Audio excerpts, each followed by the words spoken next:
મંદિરમાં માંગરોળમાં અભ્યાસ કરીએ છીએ।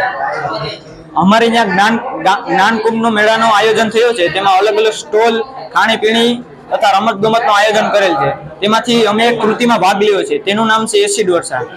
એસિડ વર્ષામાં એક ફેક્ટરી હોય છે, તેમાંથી બે પ્રકારના વાયરો રજૂ થાય છે।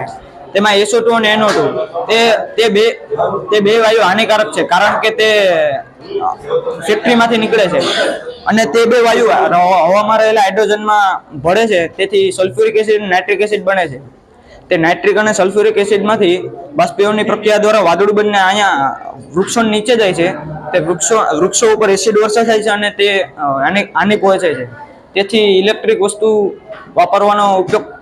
વાપરવો તથા ઓછા વાયુ કાઢવા હાનિકારક।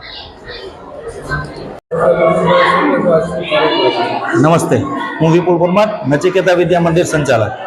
આજે જ્ઞાનકુંભ 2025 ના ટાઇટલથી બાળકોએ વિજ્ઞાન મેળાનું આયોજન કરેલું હતું, જેમાં 10 કૃતિઓ જેમ કે વૈદિક ગણિત મેળો, વિજ્ઞાન મેળો, ખાણીપીણી, રમતગમત, સ્વદેશી સ્ટોલ, વિદેશી વસ્તુઓની સમજ, ગૌઆધારિત વસ્તુઓનું વેચાણ જેવા અલગ અલગ પ્રવૃત્તિના માધ્યમથી આપણે જ્ઞાનકુંભનું આયોજન કરેલું હતું।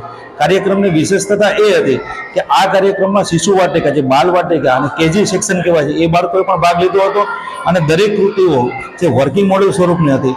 આ કાર્યક્રમને સફળ બનાવવા માટે સમાજ અગ્રણીઓ, વિવિધ રાજકીય આગેવાનો, સ્કૂલના સમગ્ર વાલીઓ તેમજ પ્રબુદ્ધ નાગરિકોએ ઉપસ્થિત રહી અને કાર્યક્રમને ખૂબ જ સફળ રીતે સંપન્ન કરેલ છે।